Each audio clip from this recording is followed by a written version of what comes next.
What is going on, beautiful people of the world? My name is Garrett Wolf, and I am the host of the #1 podcast for people who are trying to go from saggy flabs to six-pack abs. I've built my body over the last 8 years, and in the last 3 years, I've helped hundreds of online clients shred unwanted fat and embody the best version of themselves. Now, let's jump right into today's show. What is going on, everybody, and welcome back to the Alpha Movement Podcast. This is the #1 show for people who are trying to go from saggy flabs to six-pack abs, all without giving up the most enjoyable aspects of their life. In today's episode, we're going to be talking about the 3 most common training methodologies, all right? You guys already know the deal. If at any point during this episode you enjoy what I have to say, or you think what I have to say is valuable, then please screenshot my face, share it to your Instagram stories, tag me at _Garrett Wolf, and I will reshare it to my story and send you a free gift. Other than that, guys, we're talking about 3 of the most common training methodologies because it's been brought to my attention that not everyone in my audience is a fitness expert, right, in quotes, or a fitness person at all. Some people who come into my environment are very new to the fitness community. They're very new to all this information. And I'm sort of kind of I'm too close to the trees to see the forest, right? I'm kind of clouded by my own vision, by my own knowledge, because I thought everybody watched Jeff Nippard on YouTube, right? But it's been brought to my attention not everybody watches Jeff Nippard, not everybody knows about these training modalities, and I've been studying this whole training spiel for the past 6 to 8 years of my life. So it's been brought to my attention that I might be doing some things that not a lot of people understand. And I've been onboarding a few clients recently into my new free case study, and a lot of them are having trouble with just the basic knowledge of fitness. So I thought today I'd talk about the 3 most common training modalities for you guys, just to let you know what are the 3 most common training modalities, what are the most common kind of workout plans people are running, what are the most common ways of training, and that's what we're going to dive right into. Today, I'm going to give you guys the pros and cons. I'm going to give you a list of the people that it might be good for, the people that it might be bad for, the reasons why you should do it, maybe some of the reasons why you shouldn't do it. And that's what we're going to get into today. So maybe by the end of this podcast, you can decide what type of training plan or training split, as they call it sometimes, is going to be the best one for you. All right, guys? And I'll get into how you can kind of decide that in a second here. So the first most common way of training, or the first most common training modality, if you will, is called a push-pull legs split. So this is talking about kind of your push muscles, which is going to be mainly your chest, your triceps, your pull muscles, which are going to be basically all of your back muscles, your posterior chain, which means the chain of muscles behind you. So your back muscles, your hamstrings, your glutes, those are the pull muscles, right? Your biceps as well, those are a pull muscle. Your upper traps, basically everything on the back. Then your hamstrings, your glutes, not your calves. Your calves are actually a push muscle, if you think about it, right? You're doing calf raises, you're pushing against the calves, right, to go up and down. But then when you're pulling using your hamstring, it's coming in towards you, right? You're pulling something towards you. That's how you can kind of figure out what these exercises mean. So push, pull, and then legs split. Your legs can be separated though, into push muscles and pull muscles. Your push muscles are your quads and your calves. Your pull muscles are your hamstrings and your glutes, right? So there are different you can do a lower body pull, you can do an upper body pull, you can do an upper body push, and you can do a lower body push. But most people push it up into a push, pull, legs split approach. So they either do one of 2 things, right? They either do push, pull, legs, rest, push, pull, legs, rest, push, pull, legs, rest, push, pull, legs, rest, and they keep doing that for all of eternity, right? Or the more common way people do it is push, pull, legs, rest, push, pull, legs, rest. So they train 6 times a week, and that's how people typically do it. So they either train 5 to 6 times per week. And that's one of the pros that I have here on my list. One of the pros is if you like training, you get to train 5 to 6 times per week. Another pro is that it's great at stimulating muscle growth via hypertrophy. So obviously hypertrophy, if you guys don't know what it means you're stimulating muscle growth through adaptation. So you're training 5 to 6 times a week. You can see how the frequency would stimulate growth through hypertrophy. There's a few other ways to do it. Hypertrophy is more or less frequency of muscle training and muscle growth, but then there's other ways to produce hypertrophy, which is like muscle tension, and then there's also how much weight you're actually physically lifting. So for hypertrophy in this context, the weight doesn't really matter too much, but we're focusing on hypertrophy through frequency. So we're going to be hitting the gym 5 to 6 times per week. So the pros would be it's good for someone who likes training, right? It's good for someone who likes to be in the gym. It's good for people who love to train and for people who have a lot of time to train. All right, because obviously you're going to be in the gym 5 to 6 times per week. You're going to be training a whole lot. So some of the cons that come along with a push-pull legs type approach is you can easily overtrain, especially if intensity is not modulated properly. If intensity isn't regulated or kind of tracked, I guess, properly, you can easily overtrain. I struggle with this for a long time. I still struggle with this when I do a push-pull legs training split. I overtrain all the time because I'm a really intense motherfucker. I like to hit the gym with intensity, with intention. I hit it super hard. I mainly train to failure on like every single exercise, which is not good. Don't take my advice on that. Don't train to failure for every exercise. You need to modulate intensity, especially if you're going for muscle growth, muscle stimulus through hypertrophy. All right. So this is something you need to really pay attention to.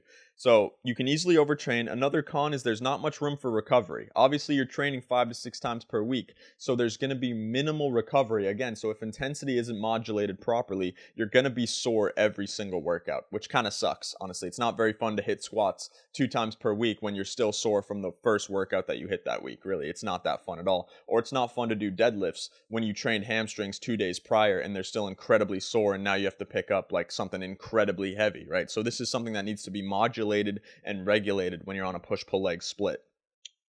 Another con is it's not the best for strength. Because again, if you're training heavy 5 to 6 times per week, you're not really going to be able to progressive overload too much. You will be able to a little bit. You'll be able to add, 2.5 pounds there, 5 pounds there, 7.5 pounds there. But at the end of the day, it is not the best training program for strength specifically. It might be a better one for hypertrophy, for muscle growth, but it's not the best for strength. And strength is a modality of hypertrophy. So you have to kind of weigh the balance scale, right? Which one do you want more? Do you want to be a strength athlete? Do you want to be really, really strong? Or do you want to be really, really big? Do you value hypertrophy or strength? All right. So that's some of the pros. That's some of the cons for a push-pull legs training split. The second most common training split in the bodybuilding community, at least, is an upper-lower split. This is one of my favorites. The upper-lower split is one of my favorites because it sort of mixes the best of both worlds when it comes to strength, when it comes to hypertrophy, when it comes to modulating intensity, when it comes to muscle recovery. An upper-lower split is really, really somewhat of the best of both worlds, but I'll tell you a little bit about it here. Some of the pros: you get to train 3 to 5 times per week, and you can change it depending on who you are. It can be 3, it can be 4, it can be 5. When it comes to a push-pull leg split, you have to train 5 to 6, right? Because it's either push-pull legs rest, push-pull legs rest, push-pull legs rest, or push-pull legs rest, push-pull legs rest, right? So it's 5 to 6 times per week training. But for upper lower, there are many different ways to go about it. You can do upper lower rest, upper lower rest, upper lower rest, right? So then you train 3 to 4 to 5 times a week, right? Depending on how you do it. Or you can do upper lower rest, upper lower rest, right? There's many ways to do it depending on who you are. So it's incredibly flexible. This is why I really love the upper lower split approach. So it's great for mixing muscle building stimulus and recovery. It's really, really good at mixing some of the best of both worlds from all types of training aspects and getting you a good muscle building stimulus, good muscle recovery, because there's room for you to rest. You don't have to go right back into it. The problem with the push-pull legs thing is if you need to rest, you're going to miss an entire muscle group of training. But when it comes to upper lower, if you miss a day, you can just throw it back in the day after. But you can't do that with the push-pull leg split because you're always going to be missing one muscle group. But for upper lower, you're mixing these muscle groups together, right? You got chest and back, which is push and pull. So you can do upper, hitting chest and back, everything on your upper. And then you can do a full lower body day too. So say you miss an upper day, that's fine. You can just push it back one more day. You do an upper day that next day and it's fine. Then you move on to the lower day. But you can't do that with a push-pull leg split. You would have to mix the two together and then you're just ruining all your programming. You're completely ruining the point of being on a push-pull leg split. So that's a really big pro when it comes to an upper-lower split. It's another good pro, guys, is it's great for beginners. It's really, really user-friendly because, like I said, there's a lot of room for failure. You can miss a day here and really fix it without really messing up the program. Unlike the push-pull leg split, you can kind of modulate intensity fairly well because it's upper lower. You're not going to be too sore because, again, you can mix that recovery in and really get a good muscle building stimulus via strength and hypertrophy, not just hypertrophy, right? Some of the people that it might be good for are people who are overweight, right? Because if you're overweight, odds are you're trying to lose weight, so you're going to be in a calorie deficit. Then you're going to be needing to modulate intensity really hard. So a push-pull leg split is not going to be advantageous for someone trying to lose weight. A push-pull leg split is for someone who's trying to gain muscle, right, via hypertrophy. But if you're overweight, you're not going to be going for gaining muscle. You're going to be trying to lose fat. So you're going to be in a calorie deficit, meaning you would rather be in an upper-lower split rather than the push-pull leg split. So it's great for people trying to lose weight. It's, like I said, people who want the best of both worlds. It's really good for people who are kind of beginners. They're kind of newbies. They don't know a whole lot about the gym. And they're trying to just be on a good program that has room for error where you can modulate intensity and really focus on just dialing in your progress and getting consistent at going to the gym. So it's really good for beginners and it's really, really user-friendly. Some of the cons, though, it's not perfect. I'm really hyping it up here, but it's not the perfect training program. And here are some of the cons. It's not the best for strength, right? When it comes to strength, I'm going to be talking about that in the third modality of training, but it's not the greatest for strength, right? It's good for strength and it's good for hypertrophy. It sort of mixes in the best of both worlds. You might get 80% of the strength gains that you would get on this third type of program that I'm going to reveal to you in a second, but you'll be able to hit 80% hypertrophy and 80% strength gains. So you have to weigh the scales. Again, do you want to be a strength focused only athlete, or do you want to be a strength and hypertrophy focused athlete, someone that likes to build muscle and also get strong at the same time? Another con is you can still be sore if intensity isn't modulated. I'm talking about how you can modulate it correctly, and it's a lot easier because there's room for error. But that doesn't mean that you're not going to be sore throughout some workouts, because if you think about it, if you do an upper lower rest type of approach, then you only get 1 day in between that upper, right, lower, and then upper again. You only get 1 day of rest. So you need to really modulate intensity and make sure that you're not destroying yourself, going balls to the walls in the gym and getting incredibly sore. But again, there are ways to kind of combat this. There's room for error because you can do an upper lower and then rest, and then you can do an upper lower and then rest. Again, if you wanted to, a double rest day, it's not the worst thing in the world. You can definitely do that. So you really have to weigh the pros and the cons and figure out what might work best for you. So the third type of training, the best type of training for strength adaptation, is a full body split. This is something that power lifters do. This is something that strength athletes do, something that the strong men do, right? The people that throw boulders over their back and lift up cinder blocks and put them up onto pillars, right? This is how they train, the full body training split. This is where you do basically a 3 times a week training plan. So it's good for people who don't like to go to the gym that much. It's good for people who don't have a lot of time. And it's good for people who are just focused on getting stronger. And how it would look is like Monday, full body. Tuesday, rest. Wednesday, full body. Thursday, rest. Friday, full body. Saturday, rest. Sunday, rest. So you're only training really 3 times per week. You could up it to 4. I never see that, though. Nobody ever really does that. So it's mainly 3 times per week with 4 days of rest. So it's great for people who love recovery. It's great for people who want to maximize strength output. And it's great for people who care more about strength than they do about building muscle through hypertrophy. All right. So those are the pros. Those are the people that it's good for. But some of the cons of a full body workout approach is it's not the best for muscle hypertrophy, right? It's not the greatest at getting you big. It's not the greatest at building size. This is why the strong men, right, the power lifters, they're not as big as the bodybuilders, because the bodybuilders, they just do push-pull legs all day long. Push-pull legs, push-pull legs, push-pull legs. So they're just going for muscle hypertrophy. They're just trying to build muscle. So it's not the greatest for hypertrophy. It does simulate hypertrophy via, tons and tons of weight, right? Because you're getting stronger. But it's not the best if you're trying to build a muscular physique. It's better for strength, not the best for muscle size, all right?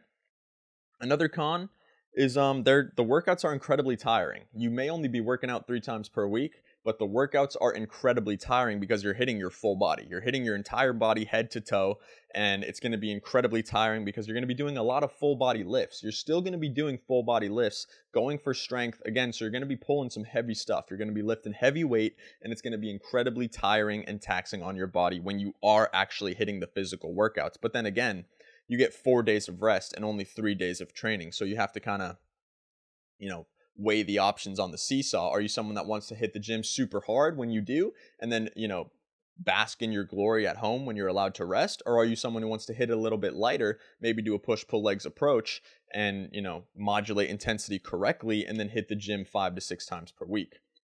Another con is the risk for injury may increase because, again, you're hitting the workout super hard, you're destroying your body from head to toe, so the risk for injury goes up because you're going to be lifting heavier weights, you're going to be training less, which gives you less time to focus on form, and you're going to be lifting heavier, more full body weights, more full body workouts than you would be doing on a push-pull leg split. For example, on a push-pull leg split, you might hit 6 full body movements during the whole thing because you're going to hit 1 a day, more or less. But during a full body approach, you're going to be hitting like 12 or 15 full body lifts because your main workout plan, your main structure is going to be full body lifts. So the risk for injury may increase if you're a beginner. So it's not the best for beginners. And it's really only good for experienced lifters who are going for strength over hypertrophy and who don't want to be in the gym 6 times per week and who like to maximize their recovery. All right, guys. So that brings us to the end of today's podcast. Those are the 3 main modalities of training. I hope you guys got some value. I hope you learned something new. If you did get value, then please screenshot my face, share it to your Instagram stories, tag me at _Garrett Wolf, and I will reshare it to my story and send you a free gift. Other than that, guys, it has been your boy Garrett Wolf. I am out of here, and I will see you all in the next podcast episode. Peace. Thank you so much for tuning in today. Hopefully you got some value. If you did get value and you want to learn a little bit more about how you can go from saggy flabs to 6-pack abs, just head over to my Instagram at _Garrett Wolf. DM me the word 6-pack and I'll reach out to you and see if I can help. Again, thank you guys so much for tuning in today, and I will see you all in the next podcast episode. Peace.